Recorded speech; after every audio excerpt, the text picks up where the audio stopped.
Hi, everyone. So, today I want to talk about burnout because it is getting very real and it's worsening as the days go by, especially with the looming recession, the soaring environment, the inflation that's happening, the soaring inflation, rising interest, the compounding workplace stressors. This is creating an all-time high for burnout, and it's only getting worse. The studies that are coming out are a little scary. And what's worse is that there's a recent global study that indicates for women and for BIPOC women, their everyday workplace experiences are having a detrimental impact on their lives and their careers, including this idea of work life balance and well being. So, today I want to dig into what's happening and how we can help ourselves get through this. Because the scary thing is that even the Google Trends data are showing research that people are researching pandemic burnout symptoms, economic burnout symptoms, work burnout symptoms. They're increasing over 500% since September 2020 and today. So it is real. People are thinking about it. People are trying to do things and help themselves. And so I wanted to talk about it today. But what sparked it for me was looking into the research. And Deloitte released their 2022 Women at Work, their global report that surveyed over 5,000 women across 10 countries. So this is global. And it is scary. The numbers, women are saying that they're feeling more burnout now than they were last year. And even, despite the shifting work arrangements, the new hybrid working from home, women are feeling more burnout and stress at alarming levels.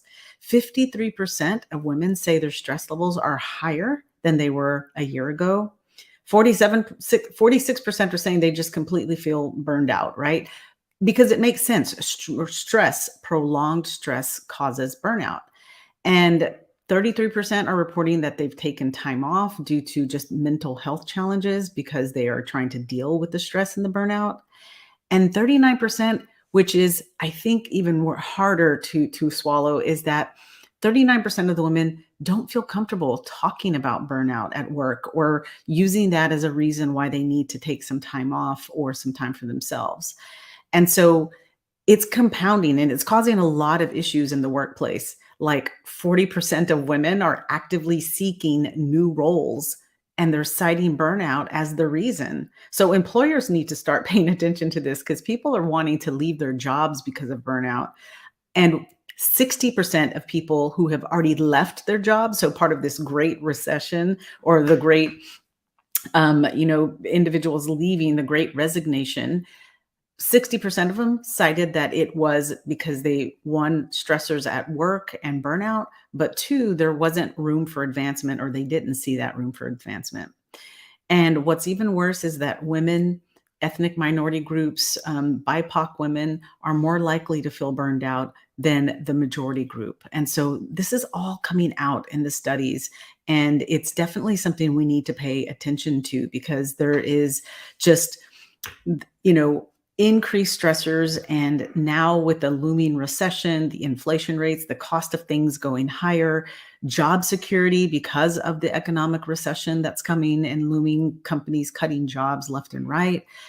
It's it's real, it's inevitable, and we're going to have to deal with it. And so really thinking about what do we do? What do we do to help ourselves really think about um, how do you manage this burnout? How do you extinguish it for yourself?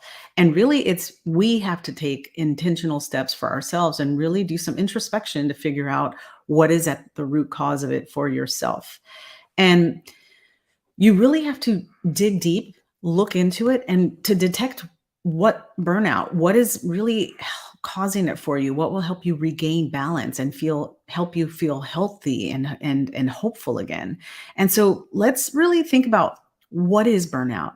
And I shared a little before, it's a state of just complete exhaustion, but it's prolonged stress.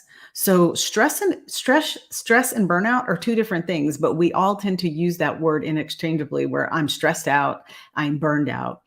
Stress is a good thing in some cases. It can keep you on your A game. It can give you that needed adrenaline to help you get through the end of something. So maybe there's a stressful time at work where you might have a big project or something, you know, that you're dealing with. It might be a season or a quarter, but a lot of the times there's an end to the stress, right? There's just this big project. There's a light at the end of the tunnel.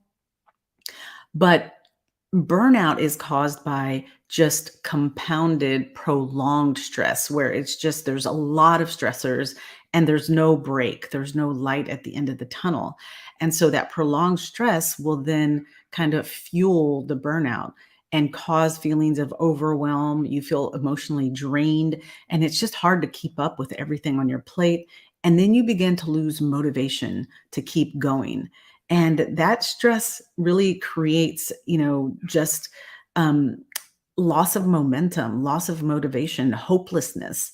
And that is far more dangerous than stress, because stress can be good where it creates a sense of urgency, maybe hyperactivity, but it helps you get things done. But like I said, there's an end to it.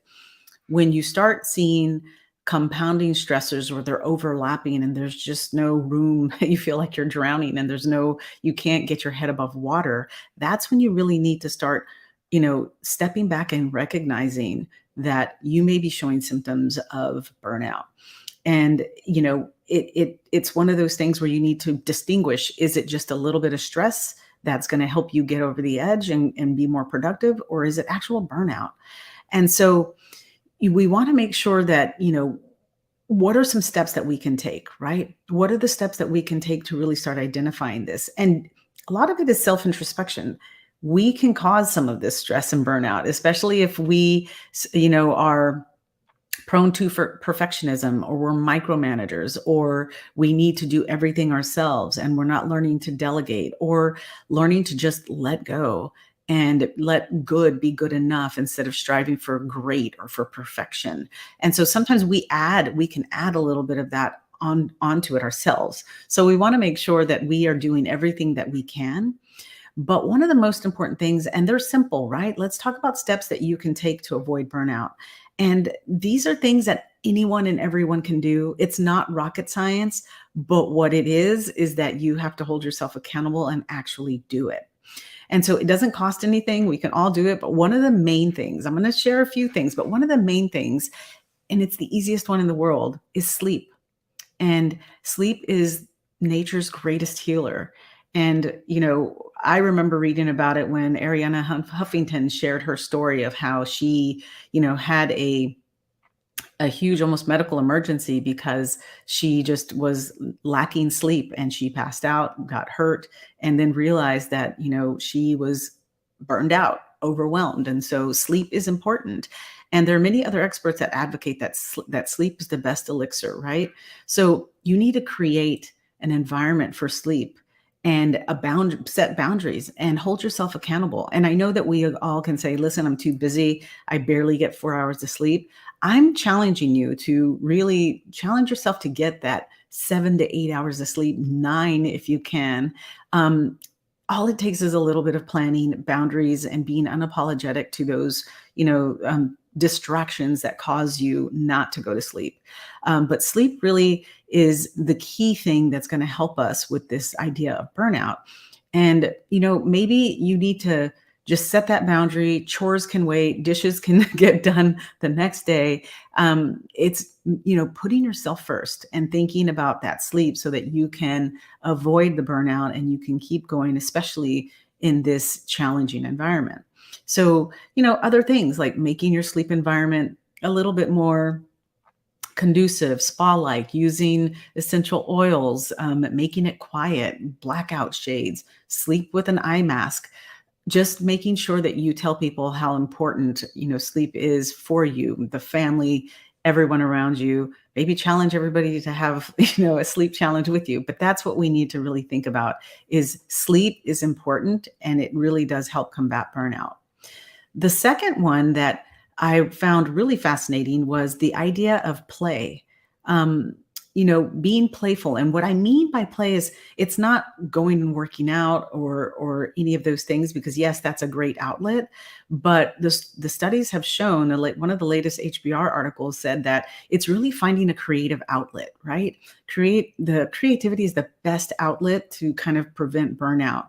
And what I mean by this is, do you love to draw, paint, design, play an instrument, sing, dance? Like taking just 20, 30 minutes for yourself to do that without thinking about work, stepping away and making it, a way to release a lot of this energy and stress, is really helpful. And so it's the idea of play, of like no agenda, just go do something you really enjoy doing and make it playful. Throwing a frisbee, just going on a swing, hanging out somewhere, doing something that you really enjoy doing. They say that it is extremely important.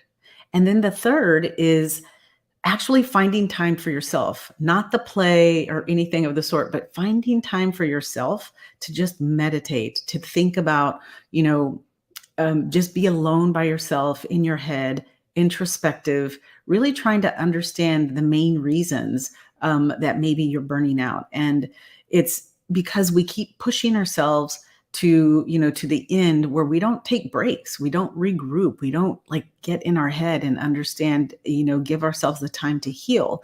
And so the psychologists are recommending that you spend time away from your to-do list, walk away from your desk, find a relaxing environment, go for a walk all by yourself. But they really say that getting away from your desk, taking lunch and eating it somewhere else, not bringing it back to your desk. A lot of us fell into that habit, working from home, going to the kitchen, grabbing your food, coming back at your desk and kind of eating and working at the same time. Take that time for yourself. Eat alone. Think about what is going on. If you are stressed out, taking moments to just do some breathing exercises, meditation, just dig deep into your mind and soul and look inward and ask yourself, why are you burning out? Could it be because you yourself are creating it, because you are micromanaging, or you're taking too much work home, or you're not separating work and life? You're not putting those boundaries and punctuating that. So I challenge you, just take action. But most importantly, speak up, set boundaries with others, talk to your direct managers, to your peers, your spouse, your children, communicate unapologetically and create more awareness that you're feeling symptoms of burnout. Let's normalize this, right? We're all feeling it. And so let's not make it taboo to talk about feeling stressed out to the point of burnout. Get away from your screens, from your phones completely for 20, 30 minutes, relax, meditate, do something fun. And, you know, get your sleep, make sleep a priority every morning. And then let's take gratitude and be thankful for, what we do have. And we will maybe be less stressed, and we'll combat some of this burnout, because it's going to get worse. And we have to take time for ourselves, to do that. So that is my 2 cents of burnout. I've been dealing with a lot of stress and burnout as well. And then reading these studies and seeing how it's impacting women. And we hear it every day in the cohorts that we have of women, where they're expressing the stress and the burnout. So some of these are simple, but it's a matter of actually putting them into action, right? So let's do that, and we will see you next time.